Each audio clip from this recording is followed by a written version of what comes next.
Olá pessoal, mais uma vez aqui para colocar um vídeo para vocês que estão se preparando para um concurso aí bem difícil, né? E nesses tempos aí de coronavírus, a gente está tentando fazer o máximo possível para deixar a matéria em dia. No último vídeo nós falamos sobre a administração colonial, falamos ali de capitanias hereditárias, governo geral, e vamos dar mais um alô nisso aí. No plano local, né, durante o período colonial brasileiro, nós vamos ter as chamadas câmaras municipais. O que seriam isso? Seria o poder local propriamente dita, tá? Porque se a gente for colocar o Brasil do tamanho que era, tá? A dificuldade que era para as leis serem colocadas. Então, quem vai mesmo mandar dentro do aspecto do Brasil colonial serão essas câmaras municipais. Elas eram presididas por os chamados homens bons. O que seriam isso? Seriam os grandes senhores de engenho, a elite brasileira, claro, né? Eram presididas por um juiz ordinário, e quando não se tinha esse juiz ordinário, se trazia um juiz de fora, né? Nós temos até uma cidade com esse nome, e não pesquisei, mas é capaz de lá deve ter tido uma atuação boa de algum juiz de fora desse aí, né? Qual era a atribuição desses elementos, desse tipo de instituição? Nomeação de servidores locais, exercício do papel de polícia, verificação de peso, de medidas, tudo isso. Então você vai perceber que na tua prova, se perguntarem sobre poder local, você não vai botar capitanias hereditárias, donatário, não vai colocar nada disso. Vai ser as câmaras municipais, tudo bem? E elas estavam presentes dentro de uma instituição maior, que eram as ordenações reais. Nós no Brasil tivemos as ordenações manuelinas, as afoncinas, que vão ser muitas vezes colocadas, né, nessa visão aí de governo, dentro dessa visão colonial que a gente está falando. Outra coisa que a gente tem que colocar para vocês, que é bem interessante, colocar logo nesse vídeo, é o papel da igreja na nossa colonização. Então, volto-se um pouquinho atrás, falamos da reforma em aulas anteriores, e essa reforma montou uma contra-reforma, que é a reforma da Igreja Católica, e trouxe à tona, né, a formação da Companhia de Jesus. E a Companhia de Jesus trouxe para a América alguns padres jesuítas, carmelitas, franciscanos, e essas ordens jesuítas, carmelitas, vão estar presentes nessa empreitada colonial que a coroa portuguesa vai fazer no Brasil. O que eles faziam aqui? Se fosse colocar no papel, eles estariam o quê? Eles estariam apenas fazendo a catequização dos índios. Mas é claro que o lucro, dinheiro, corrupção, vai estar tudo envolvido aí, pessoal. Tanto que lá na frente, no governo de Pombal, esses jesuítas vão ser expulsos do Brasil. Tá? Isso é um assunto lá para frente. Então eles são voltados inicialmente, você vai ter que, na hora da prova lá, ver o que ele está pedindo. Tá? Inicialmente, eles, pela definição, eles vieram para quê? Vieram para fundar colégio, vieram para catequizar índio. Então a função dele era educacional. Para isso, eles fundaram, né, aldeamentos, missões, reduções, aldeamento e missões. Eram normalmente no interior da colônia, e por isso os jesuítas vão ter um papel muito importante, presta atenção nisso, muito importante na interiorização do Brasil, que nós vamos falar um pouquinho mais à frente, tá?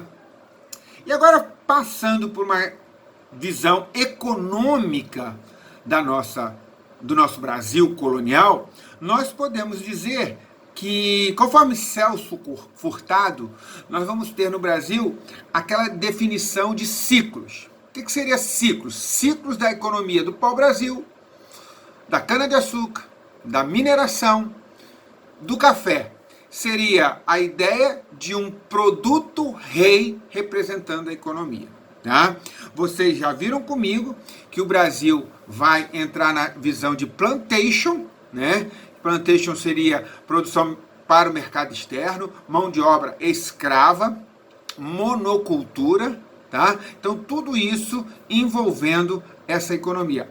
O pacto colonial não permitia a colônia fugir disso. Era o mercantilismo da época. Lembrem-se disso, tá? Quando estudar a história do Brasil, nós estamos envolvidos com a história geral. Nós não estamos fora do mundo. Então, está sendo desenvolvido no Brasil o que a gente chama de antigo sistema colonial. E dentro desse antigo sistema colonial, o mercantilismo é previsto para a dinamização econômica da colônia. Ela tem que gerar lucro. E a plantation, no início para o Brasil, vai ser o ideal. Primeiro, o Brasil não tem de cara a descoberta do metal precioso. Então nós vamos ter uma planta, uma produção de alguma coisa. Tá? Porque o ouro não se produz, ele está lá na terra, só se tira, é extrativismo. Mas o primeiro produto nosso, o primeiro ciclo nosso foi também de extrativismo. A nossa primeira riqueza foi o quê? Foi o pau-brasil. O pau-brasil tinha desde Rio Grande do Norte até lá aqui perto do Rio de Janeiro, um pouquinho mais. E ele foi tirado como? Através do estanco e do escambo. Já caiu na tua prova, são palavras iguais. Era tirado através do escambo. Escambo era a relação com os índios, que a mão de obra do pau-brasil era a mão de obra indígena. Os índios até então estavam trabalhando com os portugueses, ainda não perceberam a malícia, a maldade dos portugueses para com eles.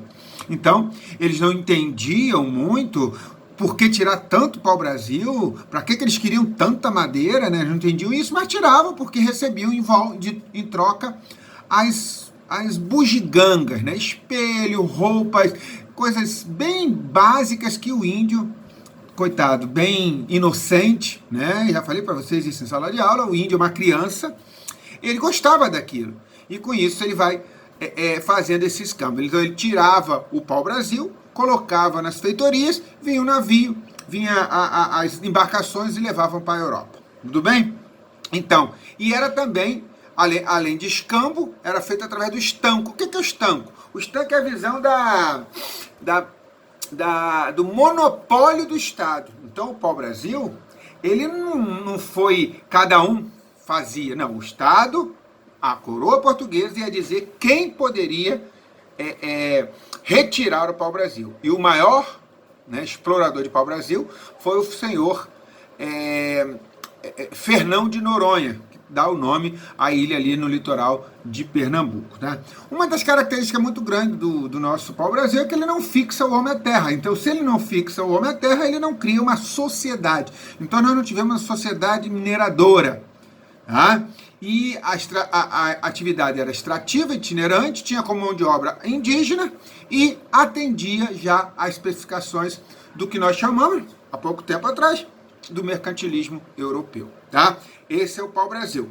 Então, estanco, escambo, o principal arredatário Fernando de Noronha, a mão de obra era indígena, não fixou o homem à terra. Tudo bem? Vamos para o próximo ciclo. O ciclo do cana-de-açúcar. O ciclo da cana-de-açúcar já é um pouco e mais interessante. É onde se começa mesmo vamos dizer assim, a sociedade brasileira. Determina a colonização portuguesa no Brasil. Obedecia claramente o mercantilismo da época. Então nós não fugimos disso. O mercantilismo é uma coisa que vai estar dentro da esquematização de Portugal. Requeria lucro. O cenário externo era muito bom. A cana-de-açúcar tinha uma demanda muito grande na Europa. E vamos ter como uma novidade aí, um grande financiador. E esse financiador não vai ser um homem, não vai ser uma pessoa, vai ser um país, a Holanda. Aquele país que já nasceu burguês. Tá? Então a Holanda ela vai ser responsável pelo financiamento, pelo transporte, pelo refino, pela comercialização do açúcar na Europa. Então quem vai ganhar dinheiro com açúcar no Brasil? Portugal? Portugal só quer saber de vender, pessoal. Portugal está achando que o Brasil vai ser colônia pro resto da vida deles. Portugal está pensando, vamos lá vender açúcar, os holandeses ganham dinheiro, mas a gente tendo para a gente controlar a nossa cultura aqui, tá tudo bem. Então, nós temos que entender que Portugal, ele estava ali mais interessado em manter o seu status quo, vamos dizer assim, tá? Como uma coroa portuguesa, mantendo a coroa, tudo bonitinho. Parece até o reinado de Luís XV, Luís XIV ali, que só queria venha a nós. Nada de trabalhar, não precisa trabalhar nada. Manda os outros trabalhar, a gente deixa pra lá. Seria como se eu tivesse um grande terreno, eu pegasse alguém para trabalhar para mim e bota aí, só quero lucro. E não é lucro, porque o cara que arrendou, ele também quer o lucro dele. Então os holandeses lucravam muito mais do que os próprios portugueses, tá? Como era feito essa cana-de-açúcar? Através da plantation, como eu falei, mercado externo, monocultura, mão de obra escravo e plantada em grande latifúndio. A ideia era só plantar cana para gerar uma grande quantidade de lucro, tá?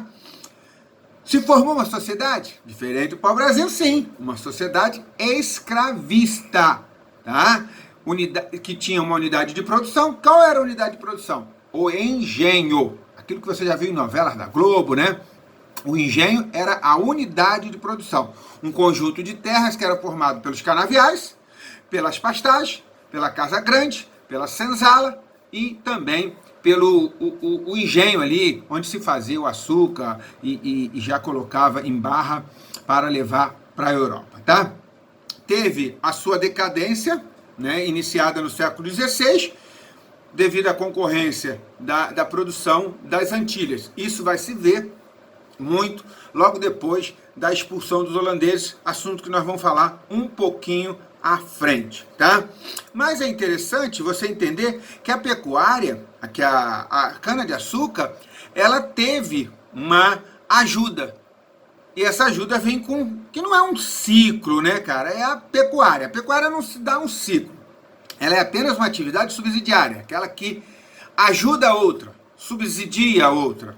Tá? O pai de vocês está subsidiando o curso que vocês estão fazendo. Portanto, estudem, passem na prova para ele ficar alegre e você sair das costas dele. Eu falo isso em sala de aula, né? Então, era uma força motriz, por quê? Porque a pecuária fazia os carros de boi, levava muito mais cana, alimentação, transporte. Onde foi isso? No Rio São Francisco, que foi chamado Rio dos Currais. Tá? Rio dos Currais. Gera uma sociedade? Gera. Uma sociedade até diferente da cana-de-açúcar. Não era tão escravista. Predominava a mão de obra mestiça e livre. Aí você, mas professor, não era pacto colonial? Cara, me diz uma coisa. Meninos e meninas, como eu vou ter um escravo tomando conta do gado? Vocês entendem mais de gado do que eu, pô. Vocês são de Mato Grosso do Sul. Como é que eu vou deixar um escravo solto? Eu vou ter que deixar ele solto. Ele vai embora, vai fugir, vai levar meu gado. Então, pessoal, eu tinha, como dono de fazenda de gado, ter um manejo melhor com o meu empregado. E aí vai surgir com isso uma mão de obra ali, um tanto quanto mestiça, livre, tá? E outra coisa bem importante da pecuária é que ela vai ser motivo de interiorização. As fazendas de gado vai ser na margem do Rio São Francisco, chamado Rio dos Currais, e ela vai se adentrando, vai aumentando cada vez mais lá para o interior. Por quê? Porque os senhores de engenho não gostavam dos bois perto da fazenda de cana, porque o boi gostava de uma cana de açúcar. Tudo bem? Então, pessoal, hoje nós vimos a cana-de-açúcar, a pecuária, o papel da igreja, tá? E vimos também o poder local, que era as câmaras municipais. O papel da igreja nós vimos que era a educação, até então. Nós vimos que o pau-brasil foi nosso primeiro ciclo, a cana-de-açúcar o segundo ciclo. O pau-brasil diferente não forma uma sociedade, a cana-de-açúcar forma uma sociedade, e subsidiada à cana-de-açúcar nós vimos também a pecuária. Pessoal, mais uma vez eu coloco bem claro para vocês, não é o que a gente queria estar em sala de aula, mas estamos aí tentando melhorar o melhor possível e não melhorar o melhor possível ficou ruim, mas tudo bem, eu também erro na sala de aula, não vou errar aqui também, deixa pra lá, tô nem aí. O negócio é passar a matéria para vocês, valeu? Então é o seguinte, eu tô tentando fazer o melhor possível aqui para vocês, tá? Vamos rezar para quem reza, vamos orar para quem ora, para que isso acabe rápido e a gente possa se preparar melhor para essa prova que vocês vão fazer. Deus abençoe a cada um. Até a próxima, pessoal. Um abraço.